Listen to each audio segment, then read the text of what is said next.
하나님 오늘 우리에게 주시는 말씀은 구약 성경입니다. 우리 창세기 7장 13절부터 16절까지 말씀입니다. 함께 하나님의 말씀을 읽고 또 마음에 간직하시면서 말씀되는 은혜가, 말씀이 믿어지는 역사가 우리 모두에게 임하기를 원합니다. 하나님 말씀입니다.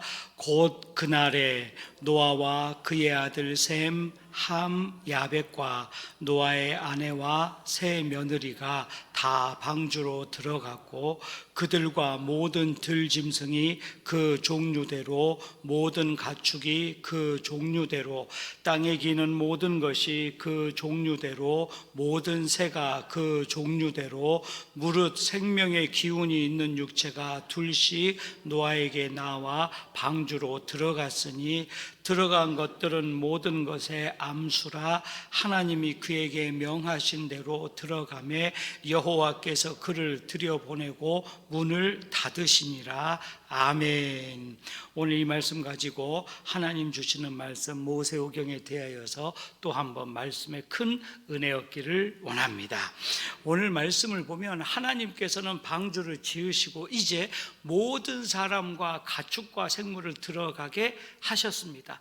여기까지는 참 은혜가 됩니다. 그런데 오늘 16절 말씀을 보면 정말 우리가 두렵고 떨리는 마음으로 읽어야 될 말씀이 기록됩니다. 16절 말씀을 우리가 한 번 더 봅니다. 들어간 것들은 모든 것들의 암수라. 하나님이 그에게 명하신 대로 들어가매 여호와께서 그를 들여보내고 문을 닫으시니라. 여러분, 문이 닫혔다라고 성경은 이야기합니다. 이 말은 하나님이 분명히 기회를 주셨지만 그 기회를 잡지 못하고 밖에 있는 사람들도 있었다라는 걸 우리에게 말해줍니다. 마태복음 25장에서 예수님이 하시는 비유의 말씀 가운데 열처녀 비유가 나옵니다. 기름을 준비한, 신랑을 기다리는 기름 준비한 5명의 처녀는 신랑이 올 때에 할렐루야 하고 들어갑니다. 그런데 기름 등불을 준비하지 못한 처녀는 문이 닫힌 후에 울면서 애원을 해도 문이 열리지 않았다라고 예수님은 말씀을 하십니다. 여러분, 우리 신앙의 구원이 이런 모습이 된다라는 사실입니다. 하나님은 분명히 우리 교회를 아름답게 지으시고 우리 교회를 통하여 많은 영혼들이 구원받을 수 있도록 먼저 우리를 부르시고 우리 교회를 준비해 주신 줄로 믿으시기를 원합니다. 그렇습니다. 하나님은요, 계획이 다 있으신 분이십니다. 그냥 예배당 크게 지어놓고 그냥 놔두시는 분이 아닙니다.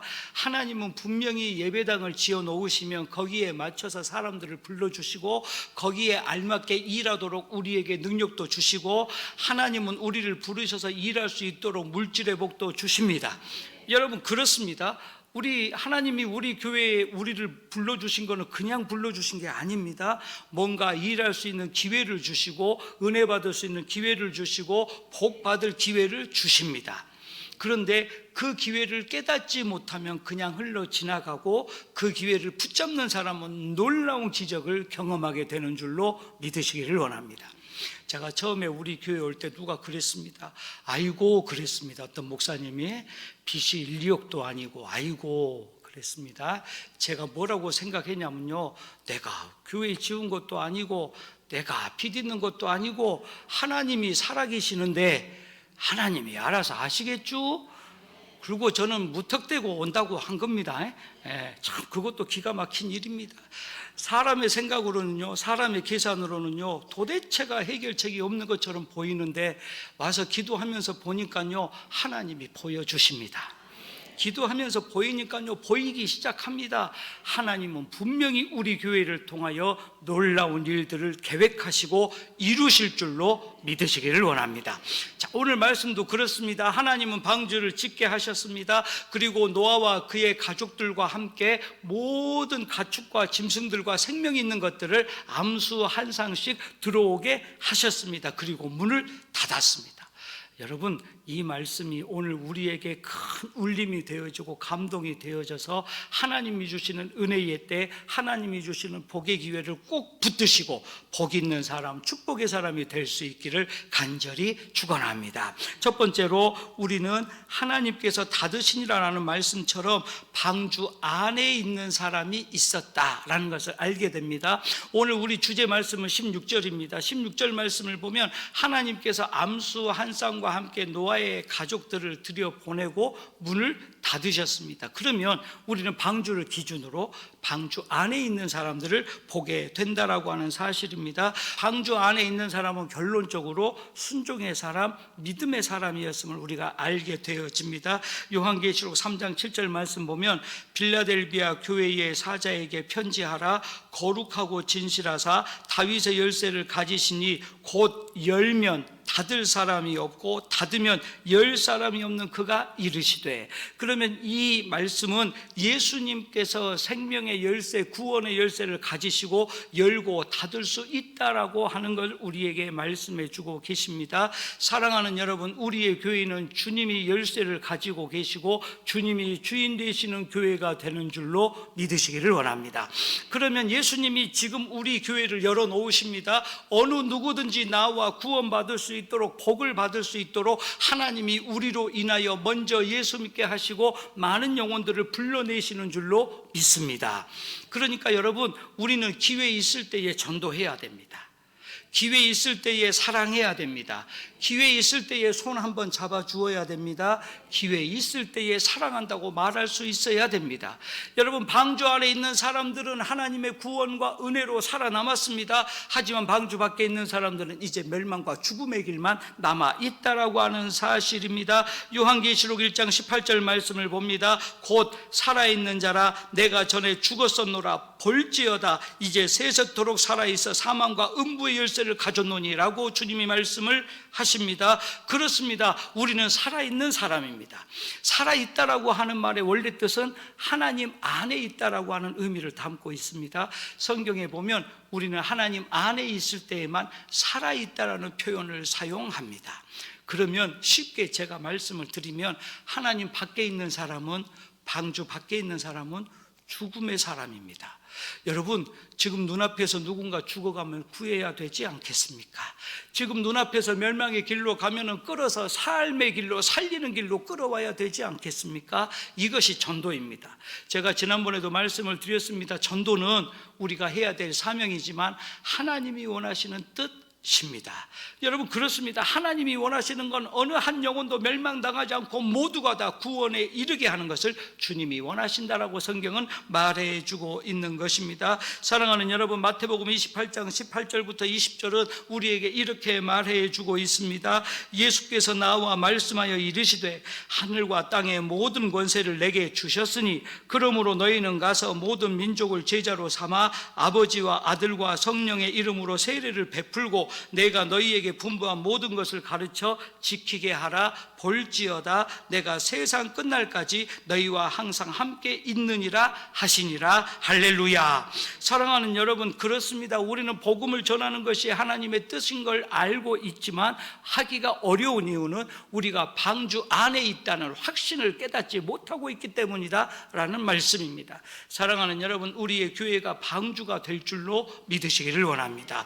바꾸어 말씀드리면 우리 교회는 주님이 주인 되시고 주님이 방주가 되어주시고 우리 교회를 통하여 안전하게 하시고 평안함을 주실 것이다라는 말씀입니다. 사랑하는 여러분, 우리는 방주 안에 있는 사람이 되어야 합니다. 즉, 바꾸어 말씀드리면 살아있는 사람이 되어야 합니다. 생명 있는 사람이 되어야 합니다. 살아있는 사람은요, 한 번씩 부딪힐 수도 있습니다. 살아있는 사람은 한 번씩 문제 만날 수도 있습니다. 사랑하는 여러분, 아무런 문제가 없는 것 위험합니다. 그렇지 않으십니까? 너무 평안하면요, 도대체 무슨 일이 생길까 걱정하고 근심하고 염려하는 경우가 있습니다. 그런데요, 작은 문제라도 문제가 있으면 이 문제 때문에 기도하기 시작하고 이 문제 때문에 하나님께 간구하기 시작하고 이 문제 때문에 하나님이 도우시고 지키시고 은혜를 주시는 줄로 믿으시기를 원합니다. 여러분, 우리 교회가 어렵다고들 이야기하는데 정말 죄송합니다. 우리 교회 어려운 교회 아닙니다. 여러분 이제 말을 완전히 이제 바꾸셔야 됩니다. 아까 어떤 좋은 우리 장로님 한 분이 지금 계실까요? 가셨을까요? 예, 전주에서 오신 장로님 한번 제가 참 감사하게 인사를 드리고 앞으로도 기도해 주세요라고 제가 부탁을 드렸습니다. 근데 그 장로님이 교회가 어려우니까요 라고 말씀하시길래 제가 그랬습니다. 우리 교회 어려운 교회 아닙니다 그랬습니다. 여러분 우리가 어렵다고 해도요 하나님 아니고는 누가 안 도와줍니다. 그러니까 우리는 어려운 교회 아닙니다. 여러분 어려운 교회가 이렇게 예쁜 예배당이 있을까요? 어려운 교회가 이렇게 그냥 찬양도 잘하고 이런 목사님들 이런 집사님들 권사님들 계실까요? 어려운 교회는 정말 아무것도 없습니다. 지금 여러분들이 어려운 교회가 어떤 개념인지 모르시죠? 저는요 교인 5명 있는 교회에서 30살 때 처음으로 담임 목회를 시작했습니다. 5명 계시는 분이 제일 젊으신 분이 제가 30살 때 들어갔는데 제일 젊은 집사님이 환갑 넘으신 분. 지금 이해가 안 되시죠? 저는 그렇게 살았습니다. 우리 아들 6개월 때 가가지고요 집사람하고 저하고 지붕에 쥐 2마리하고 5 식구가 살았습니다. 진짜라니까요. 그래서 제가 지금도 안 잊어먹습니다. 2000년도 4월 부활주일날 처음으로 부임해서 30살 때 단독 목회를 처음 시작했습니다. 그렇게 살아왔습니다. 여러분 그때는요 요즘 우리 교단에서처럼 이렇게 자리바위원회가 없었습니다. 그러니까 우리 집사람은 싫든 좋든 아르바이트처럼 직장생활도 해야 되고 저는 싫든 좋든 교인 한 명도 없고 또 아무도 안 나올 때도 있지만 새벽마다 가서 울고 그렇게 살았습니다. 쌀이요 주문 먹고 없으면 안 먹습니다. 지금 이해가 안 되시나 보죠? 저는 그렇게 살아봤다니까요. 이게 진짜 어려운 교회입니다. 겨울에요 보일러 지금 우리는 제가 얼마나 감사한 게 도시가스가 다 들어와 가지고요 참 좋은 세상에 살고 있습니다. 기름값 아껴본다고 방에 불을 안 떼가지고 그 기름값을 아껴본다고 면세유 여러분들 지금 이런 말 잘 모르시는 분도 계시는데 그러려니 하셔요. 면세유라고 세금을 좀 할인받아갖고 싸게 내오는 기름이 있습니다. 그것을 이장님을 통해서 하시는 분들 통해서 그 기름을 또 면세유는 또 교회 와갖고 안 넣어줍니다. 통을 사다 가가지고 통에다 전부 넣어가지고 그냥 통에다 기름 넣고 그렇게 제가 6년을 살았습니다. 그게 진짜 어려운 교회입니다. 여러분 우리 교회가 전기세 가지고 걱정해 본 적 없잖아요. 그러죠? 여러분 주일날 제가 밥 먹으면서도 얼마나 감사한지 모릅니다. 우리가 먹는 걸로 염려해 본 적 없잖아요. 그러면 우리 교회는 어려운 교회 아닙니다. 여러분 어렵다라고 하는 말은 심리적으로 마음에 부담이 있어서 어렵다라고 표현하는 거지 우리는 방주 안에 들어와 있습니다. 하나님의 품 안에 들어와 있습니다. 하나님의 은혜 안에 있는 줄로 믿습니다. 그러면 이제 우리는 어렵다는 말을 좀 안 했으면 좋겠습니다. 여러분 우리는 어려운 교회가 아니라 은혜 있는 교회가 될 줄로 믿습니다. 이제 우리는 할 수 있는 일, 해야 될 일은 딱 하나입니다. 기도하는 일, 전도하는 일. 이 2가지만 하시면 됩니다. 다른 거는 주님이 하십니다. 제가 새벽마다 기도하는 제목 중에 하나가 그겁니다. 주님, 이제 우리 교회를 통해서 일하시옵소서. 할렐루야. 사랑하는 여러분, 주님이 일하시기 시작하면 기적 같은 역사가 일어납니다. 주님이 일하시기 시작하면 환상이 보여지고요, 주님이 일하시기 시작하면 응답이 이루어집니다. 주님이 일하시기 시작하면 물질의 복도 받습니다. 주님이 일하시기 시작하면 건강의 복도 받습니다. 여러분, 우리가 믿는 하나님은 살아계신 분입니다. 그리고 복의 근원이십니다. 하나님이 하늘문을 여시기 시작하면 우리는 날마다 새롭게, 날마다 은혜 안에서 방주 안에 들어와 있는 사람으로 살아가게 된다는 사실입니다. 사랑하는 여러분, 그렇습니다. 에베소서 1장 22절부터 23절까지 성경은 이렇게 이야기합니다. 또 만물을 그의 발 아래에 복종하게 하시고 그를 만물 위에 교회의 머리로 삼으셨느니라. 교회는 그의 몸이니 만물 안에서 만물을 충만하게 하시는 이의 충만함이니라. 사랑하는 여러분, 우리가 방주 안에 들어와서 은혜를 받기 시작하면 하나님이 은혜를 그냥 한 번만 주시는 게 아니라 부으시고 부으시고 부으십니다. 여러분, 충만이라고 하는 말은요 다른 의미가 아닙니다. 컵에 물을 따를 때에 우리가 아슬아슬하게 넘치게 따라 본 적이 혹시 있으실 겁니다. 오늘 집에 가서 한번 물컵에다 물을 따라 보십시오. 얼마만큼 따라지느냐, 그냥 컵의 위에다가 아슬아슬하게 넘칠 듯 말 듯 이렇게 물을 한 번씩 따라 보십시오. 그리고 나서 제가 지금부터 드린 말씀을 잘 기억하십시오. 물이 넘치도록 계속해서 물을 한번 계속해서 부어 보십시오. 물이 넘치죠? 안 해보셨습니까? 예. 컵에다가 물을 넘치도록 계속해서 한번 부어 보십시오. 이게 충만입니다. 여러분, 하나님이 우리에게 충만함을 주신다라고 하는 말은요, 그냥 아슬아슬하게 맞춰서 주시는 게 아니라 부으시고 부으셔서 넘치게 하시는 겁니다. 여러분, 제가 예언을 지난번에 한번 해드렸습니다. 분명히 1월 달에 눈이 온다고 예언을 했습니다. 또 예언을 합니다. 내년 7월 달에 무지하게 덥습니다. 믿어지십니까?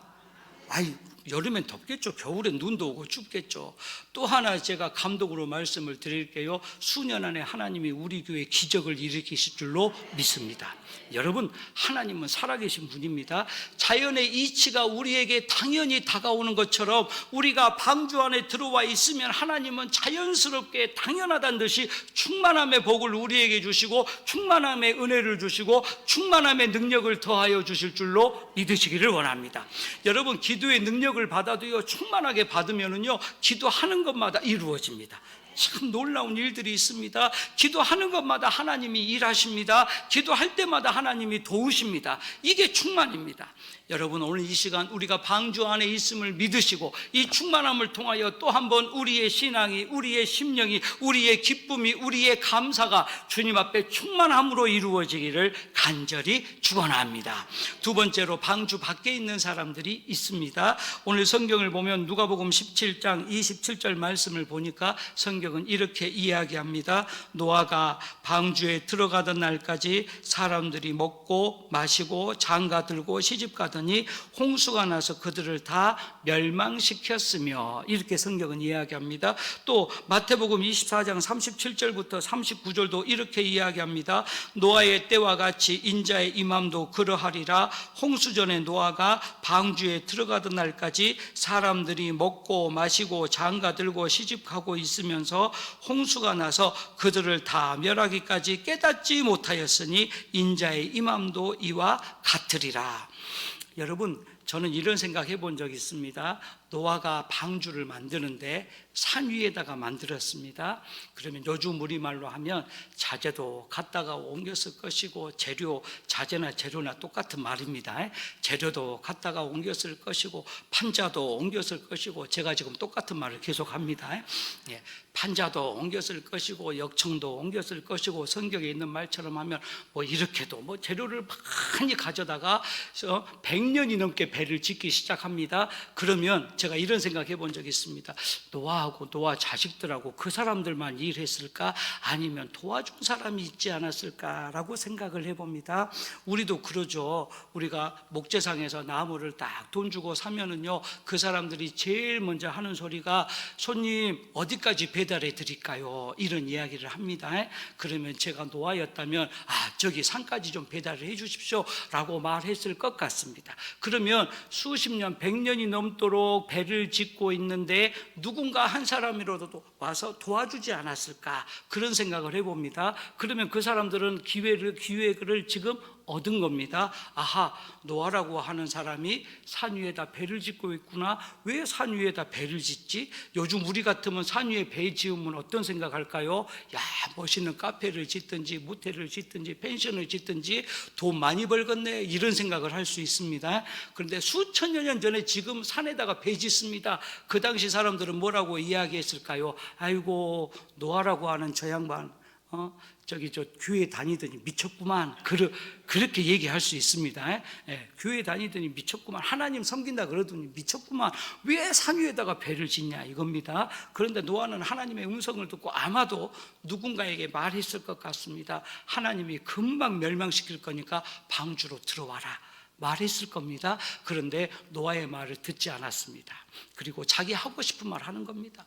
결혼도 하고 사업도 하고 장사도 하고 다 그렇게 삽니다. 그리고 나서 오늘 말씀처럼 16절 말씀처럼 노아가 들어가고 짐승들이 다 들어가고 나서 문을 닫았습니다.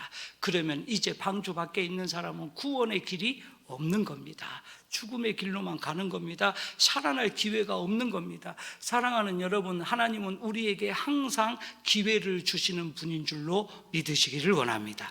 여러분, 우리가 마음적으로, 경제적으로, 재정적으로 교회가 어렵고 물질이 어렵고 이거요, 사람의 개념입니다. 하나님은요, 분명히 이러한 모든 일들까지도 하나님의 주관 안에서 우리를 살리시는 길로 열어주실 줄로 믿으시기를 원합니다. 여러분, 우리는 항상 그렇게 하나님 믿고 살아가는 겁니다. 하나님을 온전히 믿는 사람은 두려움도 없고 그리고 걱정도 없습니다. 여호수아서 1장 5절부터 9절까지 말씀 보면은요, 하나님은 여호수아에게 강하고 담대하라, 내가 너와 함께 함이니라, 말씀을 듣고 지켜라, 율법을 듣고 지키고 행하라, 그러면 내가 너의 길을 형통하게 하리라, 나는 너와 함께 하리라 약속하셨습니다. 사랑하는 여러분, 이 말씀이 얼마나 우리에게 놀라운 말씀인지 모릅니다. 여러분, 여호수아는 모세를 의지하고 살았습니다. 사람 의지하고 하나님도 믿고 살았습니다. 그런데 모세가 죽었습니다. 그러면 여호수아는 얼마나 두렵고 무서울까요? 그랬을 것 같습니다. 40년 동안이나 광야에서 하나님과 기도하고 하나님께 기도해서 메추라기도 주고 만나도 주고 물이 없다고 하면 물도 주고 모세를 통해서 다 이루어졌습니다. 그런데 세상에 가나안 땅 앞에 두고 요단강 앞에서 모세가 죽었습니다. 여호수아는 무서웠을 겁니다. 두려웠을 겁니다. 그때 하나님이 여호수아에게 말씀하십니다. 강하고 담대하라, 두려워하지 말라, 내가 너와 함께함이라. 할렐루야. 사랑하는 여러분, 우리는 무엇을 의지하고 있습니까? 때로는 사람을 의지하고, 때로는 능력을 의지하고, 때로는 물질을 의지하고, 때로는 명예를 의지하고, 지식을 의지합니다. 그래서 우리가 두려움에 모든 일들을 경험하고 있다는 사실입니다. 이제 오직 하나님만 섬기고 하나님만 의지함으로 하나님이 함께 계시는 은혜를 얻는 역사가 저와 여러분에게 있게 되기를 간절히 축원합니다. 여러분, 그렇습니다. 이것이 하나님의 놀라운 역사입니다. 방주 밖에 있는 사람은 자기들 원하는 대로 갔지만 그럼에도 하나님이 분명히 기회를 주셨다는 사실입니다. 세 번째로 보니까 하나님의 은혜는 바로 구원과 연결되어져 있다는 사실입니다. 이 말씀은 기회입니다. 하나님은 우리에게 기회를 주십니다. 그래서 우리는 지금 은혜를 받아야 합니다. 여러분, 내일은 내일 일입니다. 오늘 지금 우리가 은혜를 깨닫고 은혜를 받아야 한다라는 말씀입니다. 고린도후서 6장 2절 말씀을 보니까 이르시되 내가 은혜 베풀 때에 너에게 듣고 구원의 날에 너를 도왔다 하셨으니 보라 지금은 은혜 받을 만한 때요, 보라 지금은 구원의 날이로다. 할렐루야. 사랑하는 여러분, 우리는 지금 방주 안에 있습니다. 여러분, 방주 안에 있으면은요, 얼마나 안전한지 모릅니다. 왜냐하면 하나님이 지으라고 했고 하나님이 모든 짐승을 들어오게 하셨고 하나님이 문을 닫으셨습니다. 그러면 지금부터는 하나님께 맡기고 가만히 있어도 됩니다. 여러분, 잘 구별하셔야 됩니다. 방주를 짓고 들어올 때까지는 사람의 능력과 힘이 필요합니다. 하지만 방주 안에 들어와 버리면 그때부터는 하나님이 일하시는 줄로 믿으시기를 원합니다. 여러분, 우리가 방주 안에 들어와 있으면 됩니다. 그러면 이제부터는 하나님이 일하십니다. 우리에게 복 받을 기회를 주시고 하나님이 해결할 길을 열어주십니다. 하나님이 우리를 도와주십니다. 우리와 함께 하시는 줄로 믿으시기를 원합니다. 우리는 하나님의 은혜를 받아야 합니다. 고린도후서 5장 19절은 곧 하나님께서 그리스도 안에 계시니 세상을 자기와 화목하게 하시며 그들의 죄를 그들에게 돌리지 아니하시고 화목하게 하는 말씀을 우리에게 부탁하셨느니라. 여러분, 이 말은 우리에게 화목, 화평의 사명을 주셨다라고 이야기합니다. 여러분, 우리는 가장 먼저 하나님과 화목해야 합니다. 여러분, 이게 은혜입니다. 우리가 하나님께 은혜 받기 시작하면은요, 하나님과 가까워집니다. 이걸 화목 혹은 화평이라고 말합니다. 하나님과 가까워지는 사람들은요, 이웃하고도 가까워집니다. 그냥 옆에 사람 얼굴만 봐도 좋고요, 그냥 교회 가족들 그냥 뒷모습만 봐도 좋습니다. 제가 참 신기한 일을 경험을 많이 합니다. 제가 길을 가다가요, 이상하게 그 많은 사람들 가운데 우리 권사님 뒤통수는 알아봅니다. 진짜 그럽니다. 예. 우리 교회 우리 교회 식구들 뒷모습을요, 저기 멀리서 봐도요, 야, 저거 우리 권사님 같은데, 집사님 같은데, 근데 지나가면서 보면 맞습니다. 자, 그렇게 사람이 많아도 이제 눈에 보이기 시작합니다. 여러분, 은혜가 그렇습니다. 은혜 받기 시작하면 가까워집니다. 이걸 성경적으로 화목이라고 이야기합니다. 우리는 하나님과 화목하듯이 이웃과 화목해야 됩니다. 주님이 이 땅에 오신 목적이 화목을 위함이며 하나님과의 화목, 세상의 화목을 위하여 이 땅에 오셨다고 성경은 우리에게 말해 주고 있는 것입니다. 사랑하는 여러분, 방주 안에 들어와 있는 우리라면 우리는 화목해야 합니다. 그렇습니다. 우리는 누군가의 좋지 않은 점을 보는 것이 아니라 좋은 점을 보아야 됩니다. 우리는 항상 우리 가족들의 좋은 점을 보아야 됩니다. 우리 가족들의 좋은 점을 말할 수 있어야 됩니다. 우리 가족들의 좋은 것들을 이해하고 그것들을 발전시킬 수 있도록 칭찬해 주어야 합니다. 제가 시골교회에 오래 있다 보면 어르신들을 많이 제가 섬기고 얼굴도 뵙고 합니다. 그런데 이런 경험이 있습니다. 어떤 어르신이요, 미용실 가가지고 머리를 예쁘게 하고 왔습니다. 아이고, 어르신 너무 예뻐졌어요. 염색하니까 10년은 젊어졌네. 큰애기 같네요. 그랬더니 막 웃으십니다. 그런데 그 말을 듣고 났더니요, 생전 머리 안 풀어질만 하면 또 미용실 가고, 풀어질만 하면 미용실. 그 전까지요, 어떻게 미용실을 다니셨냐면 명절날 전에 일주일 전에 미용실을 가던 분입니다. 제가 그걸 이렇게 보면서 이렇게 느꼈습니다. 아하, 연세 드신 분이든 젊은 사람이든 자꾸 곱다고 칭찬해주고 예쁘다고 칭찬해주면 자꾸 기분이 좋고, 근데 그분은 그 말 듣고 나서 교회도 안 빠집니다. 참 기가 막힙니다. 여러분, 그렇습니다. 칭찬은 고래도 춤추게 한다고 하는 이야기가 있습니다. 그렇습니다. 우리는 믿음의 가족들끼리 서로 칭찬해 주어야 합니다. 여러분, 사람들이요, 다 내 마음에 들진 않습니다. 그렇잖아요. 예, 같이 사는 부인도 남편도 때로는 마음에 안 드는 경우가 있을 수 있습니다. 있다는 게 아닙니다. 있을 수 있습니다. 그런데 좋은 것만 보게 되면 참 그냥 괜찮습니다. 예, 더 이상 말씀 안 드리고 좋은 것만 보십시오. 좋은 말만 하십시오. 자꾸 칭찬해 주십시오. 그러면 우리가 화목하게 되어지고 우리의 교회도 화목하게 되고 방주 안에 들어와 있는 것처럼 행복을 누릴 수 있다라는 사실입니다. 사랑하는 여러분, 하나님은 오늘 우리가 방주 안에 있음을 믿으라고 말씀을 하십니다. 분명히 하나님은 문이 닫혀지기 전에, 방주 문이 닫혀지기 전에, 하나님이 다시 오시기 전에, 다시 오실 예수 그리스도가 재림주로 심판주로 오시기 전에 우리에게 구원의 기회를 주신다라는 말씀입니다. 은혜 받을 기회를 주십니다. 복의 기회를 주십니다. 그러므로 우리는 그 기회를 붙잡아야 된다라고 하는 사실인 것입니다. 베드로후서 3장 9절 말씀을 봅니다. 주의 약속은 어떤 이들이 더디다고 생각하는 것 같이 더딘 것이 아니라 오직 주께서는 너희를 대하여 오래 참으사 아무도 멸망하지 않고 다 회개하기에 이르기를 원하시느니라. 성경은 이렇게 말합니다. 주님은 다시 오실 날이 가까워 오고 있습니다. 그런데 지금 당장 가까이 오셔서, 지금 당장 오셔서 심판하시는 것이 아니라 모든 민족들이, 모든 생명들이, 모든 영혼들이 구원받기를 기다리고 계신다라는 말씀입니다. 사랑하는 여러분, 이제 우리는 구원의 방주 안에 들어왔습니다. 그러면 이제 방주 밖에 있는 사람들 구원시켜야 될 사명이 우리에게 있다라는 말씀입니다. 주님이 성경에서는 방주문을 한번 닫으셨는데 이제 예수님으로 인하여서 방주문을 열어놓으셨습니다. 주님 다시 오시는 그날까지 방주문이 닫혀지기 그 전까지 우리는 복음을 전하고 사랑을 전하고 화목을 전하면서 한 번 더 우리가 방주 안에 있는 그 은혜 가지고 죽어가는 영혼, 회복되지 못하는 영혼, 아픈 영혼들 끌어안고 그들을 복음으로 이끌어가면서 한 번 더 주의 전에 충만한 은혜가, 넘치는 은혜가 저와 여러분에게 있게 되기를 간절히 축원합니다. 기도합니다. 하나님 감사합니다. 우리가 말씀으로 인하여 방주 안에 들어와 있음을 깨닫게 하심을 감사합니다. 이제 우리 방주 밖에 있는 많은 영혼들, 하나님을 온전히 믿지 못하고 알지 못하는 그 귀한 영혼들 이제 복음으로 사랑으로 전도하게 하시고 그들을 이끌어 방주 안으로 이끌어 드리는 은혜의 가족, 믿음의 가족, 충만함이 있는 가족 되게 하여 주시옵소서. 예수님의 이름으로 감사하며 기도하옵나이다. 아멘.